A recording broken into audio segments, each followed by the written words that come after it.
Está começando o seu programa, o nosso programa Catedral Jovem na TV. Seja muito bem-vindo.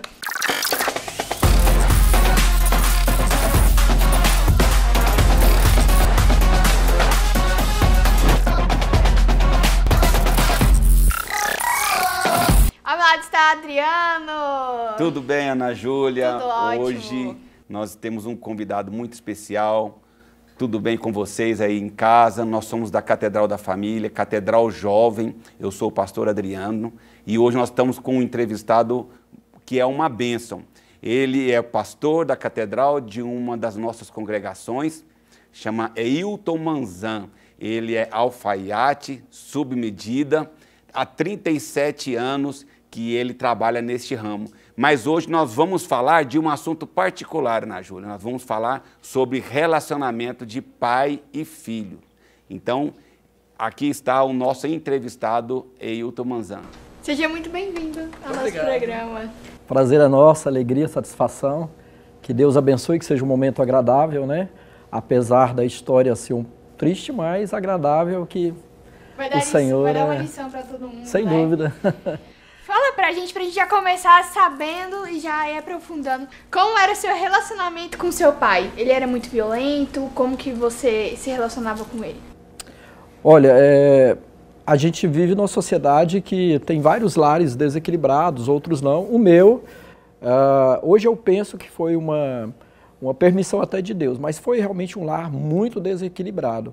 O meu pai, ele, por talvez o lar dele também não ser muito legal, né?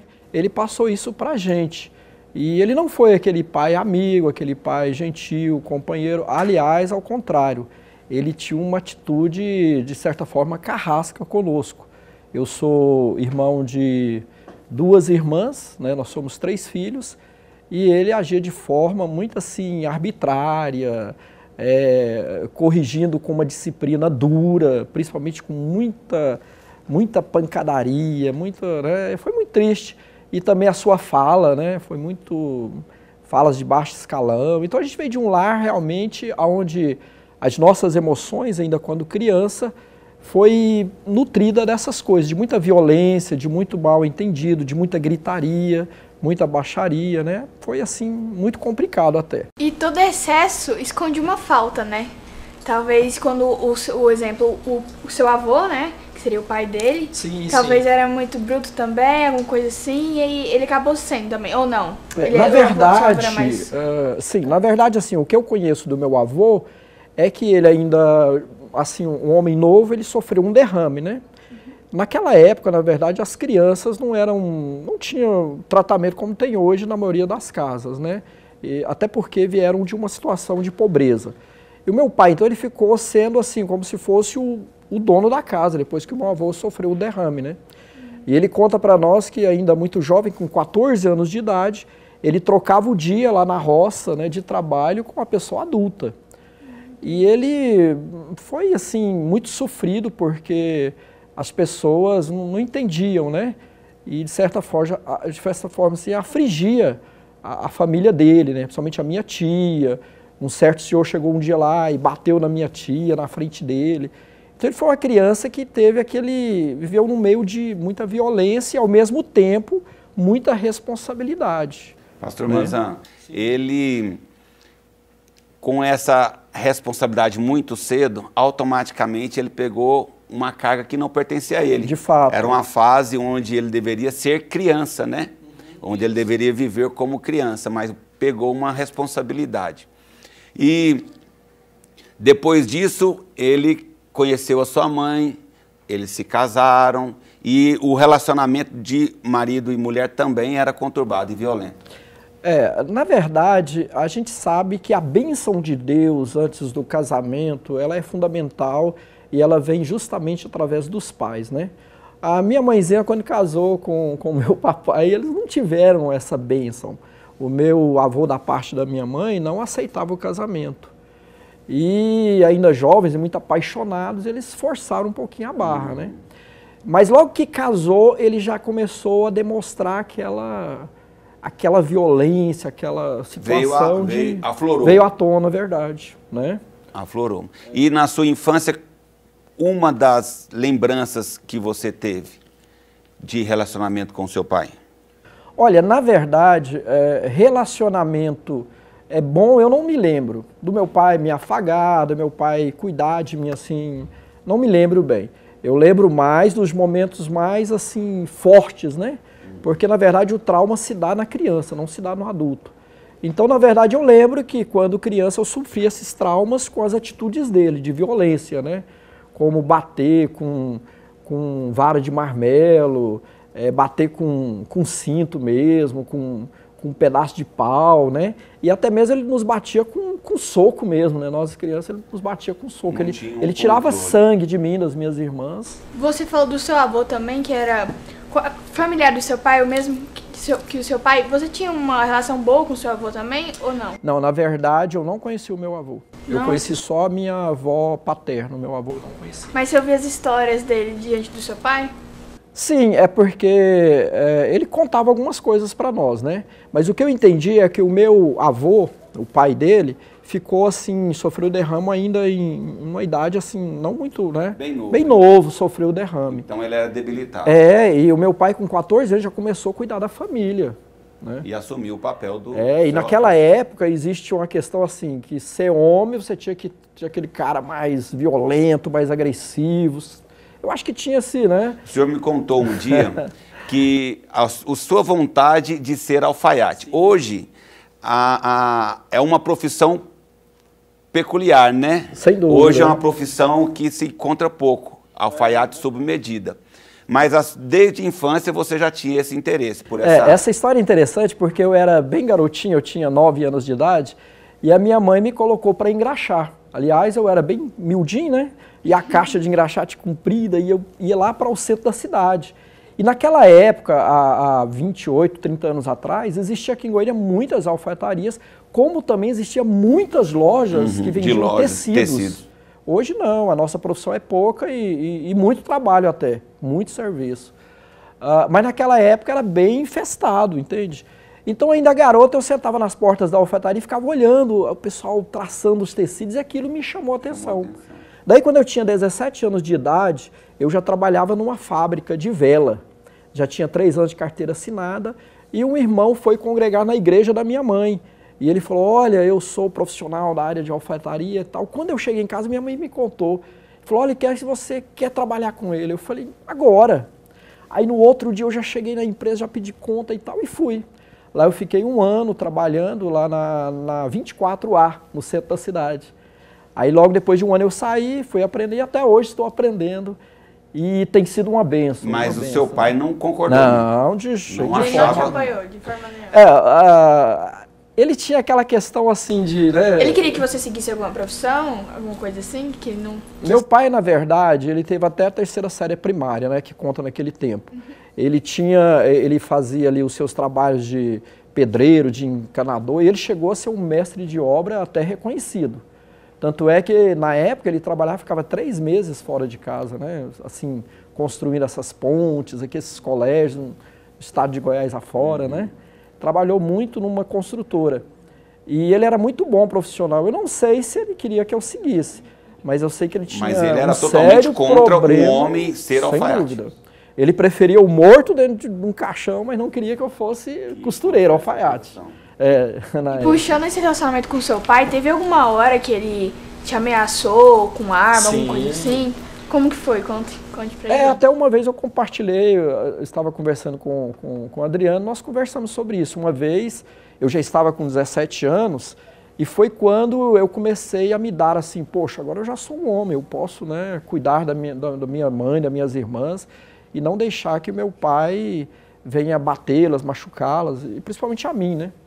E foi quando um belo dia eu cheguei em casa e ele, por qualquer coisa, ficava nervoso e começou a xingar, a quebrar as coisas e partiu para cima da minha mãe. E nessa hora, eu me lembro muito bem, tinha uma faca de cozinha, eu peguei essa faca e falei para ele, olha, a partir de agora, o senhor não coloca a mão em mim nem nas minhas irmãs e muito menos na minha mãe. Foi quando ele veio com um soco para cima de mim e eu perdi a cabeça, né? Adolescente, muito assim, angustiado, muita tristeza no coração, muito ruim a história até aquele momento. Eu entrei assim num desequilíbrio naquele momento e eu parti para matá-lo. E ele pegou ali um banco e ficava me defendendo, né? Eram aqueles tamboretes antigos, e eu tentando esfaqueá-lo. Nesse momento, a minha mãe veio, tentou nos apartar, e é um momento triste até, mesmo, eu sei que Deus curou, mas eu sinto assim muita emoção, porque a minha mãe falou, meu filho, pelo amor de Deus, pelo leite que você mamou aqui no seio, ela tirou a brusa e falou, suma daqui que seu pai vai te matar. Foi quando eu saí correndo, ele foi até o quarto, porque ele sempre andava armado, e já tirou a arma e começou a dar tiro dentro de casa. E eu saí correndo para o nosso quintal, aquelas casas antigas com um quintal muito grande, né? Saí correndo ali para ir embora, e ele mirava a arma no meu rumo, me dava tiros, e a minha mãe ali tentando segurar, sanguando assim a mão toda, né? Segurando. E o certo é que ele me deu 3 tiros, que dois pegou assim no alto da cabeça, um no ombro, no alto da cabeça, e o outro assim, ficou os buracos lá no portão. Que livramento! Nesse dia foi um momento muito triste, daí eu saí para a rua, e tinha uma avenida onde passava o ônibus, né? E eu fui para aquela avenida, e eu falei, ó, já que eu não o matei, eu vou suicidar. E foi quando eu tentava entrar debaixo dos carros, mas o Senhor, com graça ali, não deixava com que isso acontecesse. Foi como que uma mão me tirasse dessa situação. De Deus. Aí eu pensei comigo assim, se eu não consigo suicidar, eu vou matá-lo. Então eu peguei uma pedra e fui até o portão da minha casa. Ao chegar no portão da minha casa, eu não sei porquê, eu joguei aquela pedra ali no chão e saí, desesperado. Sabe? E aí... E aí depois só foi para a igreja? Não, eu fui para a casa dos meus pastores. Dos pastores, foi onde é que eles começaram a trabalhar? Sim, não, na verdade, a minha cura emocional, ela começou por uma ação da minha mãezinha, que sempre nos aconselhou, orou por nós e tudo. E, sobretudo, o lugar de cura foi na igreja. Nesse dia, eu fui para a casa dos meus pastores, lá estava a minha pastora e os 2 filhos dela, mais ou menos da minha idade. Assim que eu cheguei, ela percebeu que não estava legal. Ela pegou e, como um banco como esse aqui, me colocou no colo, colocou a Bíblia sobre a minha cabeça e começou a ler o Salmo 46. Naquela hora eu desabei. E foi muita cura de Deus, sabe? Foi muito tremendo o que Deus fez. O nosso programa está muito bom, estamos aprendendo várias coisas e estamos vendo também que não existe uma vitória sem batalha. E logo, logo ele vai contar a vitória que foi a vida dele, que é a vida dele, né, pastor? Mas rapidinho, vamos para um rápido intervalo e já voltamos. E eu vi uma pessoa que vocês 2 oram, que o que o diabo queria fazer era cirandar com a família, colocar um para cada lado e os filhos ficar dispersos, para acabar com a família. Mas Jesus fala assim, pela tua oração, no Leônidas o diabo não toca, e na Ingrid também não toca. Quarta Profética. Você que se encontra doente, triste, está com depressão, sofrendo com ansiedade. E nesta quarta-feira estará conosco. Você crê que Deus está pegando aquele negócio e está desfazendo agora? Que na vida do Dilson, da Laura, da Valentina, da Manuela e na empresa DRV2 o diabo não toca. Alameda Ricardo Paranhos, 728, Setor Marista. Igreja Catedral da Família. A semente é um sonho que transborda, renova, multiplica. A indústria Cristal Alimentos respeita a jornada dos grãos que passam por um rígido processo de seleção. Em cada etapa, dedicação, precisão e humanização. Ingredientes selecionados, alta tecnologia e um toque de carinho garantem em sua casa a pureza que a sua família merece. Geração após geração, Cristal Alimentos. Pureza alimentando a vida. Caminhoneiro conhece as estradas de Goiás com uma palma da mão. Eu já andei muito e nunca vi nossas estradas tão bem cuidadas. O asfalto tá virando um tapete. O trabalho tá bonito. Eu tô indo descansar agora, mas esse governo não para não. O governo do estado está investindo mais de R$1 bilhão em obras. Até julho, mais de 1.000 quilômetros de rodovias serão reconstruídos com o padrão DENIT. Asfalto seguro e feito para durar. Trabalhe em todo canto de Goiás. É por você que a gente faz. Governo do estado. No rodapé do seu televisor aí tem o nosso telefone. Eu queria que você ligasse para nós. Eu quero conversar com você, eu quero orar com você. Eu não sei que situação você se encontra, se você está só, se você está precisando conversar com alguém, se você não pode sair, mas pode conversar. E nós estamos aqui à sua disposição, querido. Ligue para nós, olha, o telefone está aí, sempre haverá, todos os dias, durante o dia, haverá um pastor aqui para te abençoar. E eu aguardo a sua ligação. Deus te abençoe.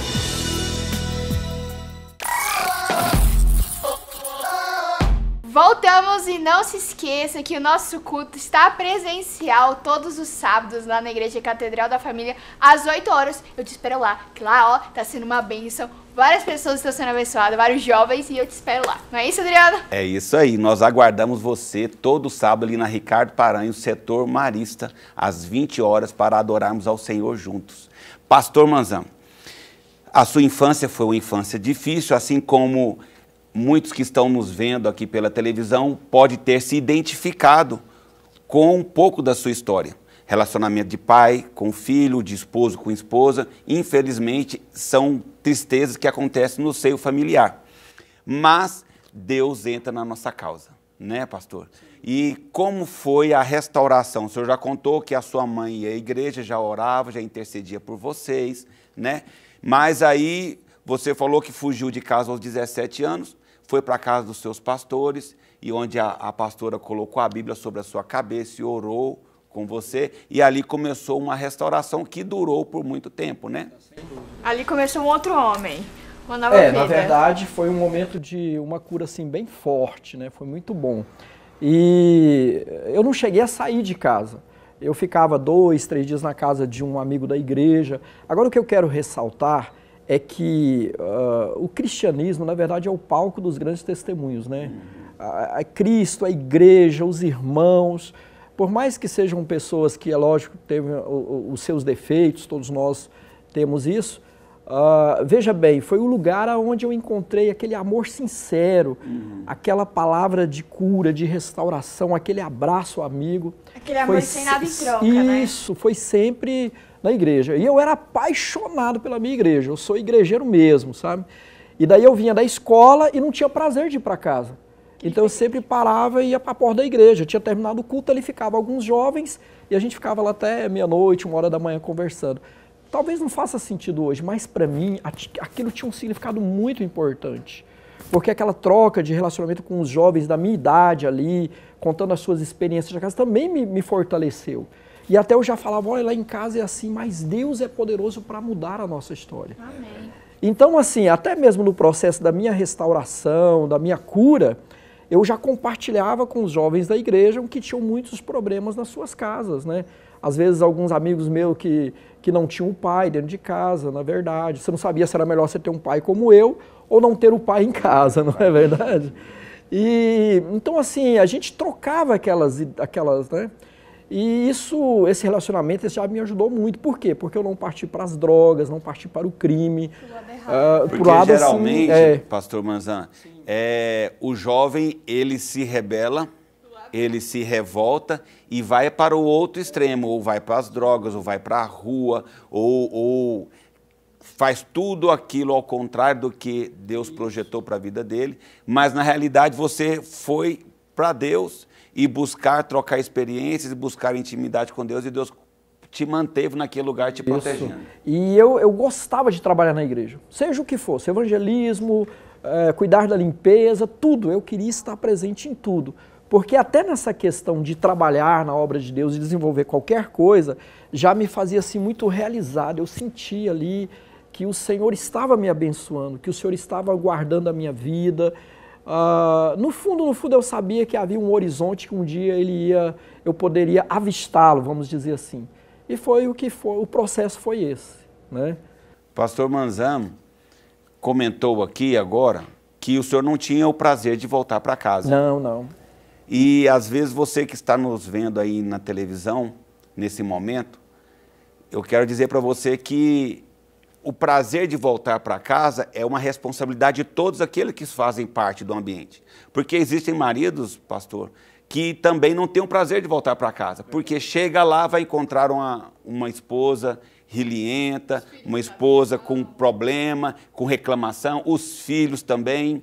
Existem filhos, que foi o seu caso, que também não têm prazer de voltar para casa. Existem esposas também que falam, eu vou voltar para casa para quê? Só que a casa é um lugar do refúgio. A casa é o lugar da proteção para a família e o inimigo tem deturpado as famílias de forma que nenhum quer voltar para o seio familiar. Mas, nesse caso, Deus foi restaurando a sua vida e aí depois o senhor se casou. O casamento foi algo assim, aquele negócio, para sair de casa, mas ao mesmo tempo eu era um jovem que orava, que buscava o Senhor e que lia muito na época, procurava ler livros, não tinha tanto livro como, né? Eu lembro que livraria tinha uma lá no centro, muito famosa, né? Ali na Rua 6, Rua 7, era a mais famosa. Mas eu lia muito aqueles livros do pastor Caio Fábio, falava de abrindo o jogo sobre o namoro, sobre o aborto, sobre o casamento, lia aquela série toda e tal, e eu sempre buscava na palavra, né? Então, quando eu comecei a namorar com a minha esposa, nós conversávamos por longo tempo, 1 hora, 2 horas, e eu falava, olha, eu sei que Deus tem algo diferente para a minha vida, então eu quero escrever uma nova história. Né? Então, quando nós casarmos, eu não quero que você bata nos nossos filhos assim, sempre com a vara, porque eu li na Bíblia que é com a vara que se corrige, não quero pancada, não quero puxão de orelha. Eu falava tudo isso para ela e a gente foi projetando, né? Foi projetando. Foi projetando. E depois de casado, eu digo para vocês, não foi fácil não. Por quê? A minha reserva emocional maior tinha sido com aquele clima de violência. Então, eu era muito nervoso. Por qualquer momento eu ficava nervoso e tudo. Mas só que eu sempre pedia perdão para ela e a gente conversava e tal. E o Senhor, que é poderoso para transformar, Ele vem transformando o nosso coração, a nossa vida, o nosso relacionamento. Você falou que quando teve 17 anos, você teve realmente aquele encontro que te marcou, né, com Deus. Sim, esse dia foi. E você percebeu que Jesus era o Pai, né, que estava cuidando de você, estava com você. Então, relacionado a pai, você conseguiu perdoar o seu pai depois de tudo que aconteceu? Olha, hoje eu entendo que o nosso pai, na verdade, é o Senhor, nosso Deus. Sim, com certeza. O pai terreno, ele é, sem dúvida, aquele que nos ensina a amar o verdadeiro pai. Essa seria a função do... Como uma referência, né? Uma referência, uma referência, né? Na terra do que é o Senhor. Então, Deus. O que aconteceu? Quando eu estava para casar, meu pai começou a mudar um pouquinho o relacionamento comigo. Aliás, foi algo extraordinário. Ele começou a me tratar como um homem, com respeito, né? Aquela coisa. Ajudou a fazer o meu casamento. E assim que eu casei, eu fui morar na casa do meu sogro. Ele nos era uma casa longe, lá no Garavelo afora, e a gente morava nessa época na Vila Brasília. Fomos morar lá nessa casa e meu pai foi me visitar. E ele chegou lá e me tratava com muito respeito. E isso restaurou algo muito forte dentro de mim. Puxa vida, meu pai agora me reconhece como um homem mesmo, né? Que sempre foi uma busca, né? Sim, sempre foi uma busca desde criança, né? Só que daí meu pai, ele tinha, depois a gente descobriu que ele tinha problema bipolar. E ele, hoje eu estou com 51 anos, ele morreu com a minha idade, com várias doenças. Ele tinha hérnia de disco, bico de papagaio, pressão alta, várias doenças, né? E ele morreu logo depois que ele começou a me tratar assim bem, né? E o fato é que no velório dele, eu fiquei assim, eu entrei naquele transe, que eu não sabia se eu chorava e tal. As emoções afloraram. As emoções afloraram. As positivas, as últimas que você viveu, e as negativas do seu passado vieram tudo à tona ao mesmo tempo. Então, assim, depois do velório ali, eu comecei a falar sem parar. Ninguém fazia com que eu parasse de falar.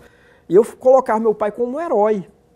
Ele colocava uma touca para dormir, aí no caixão fui, peguei a touca, coloquei nele. Eu comecei a entrar em transe. Aí todo mundo achou que eu estava com uma brincadeira assim, de mau gosto, vamos dizer assim.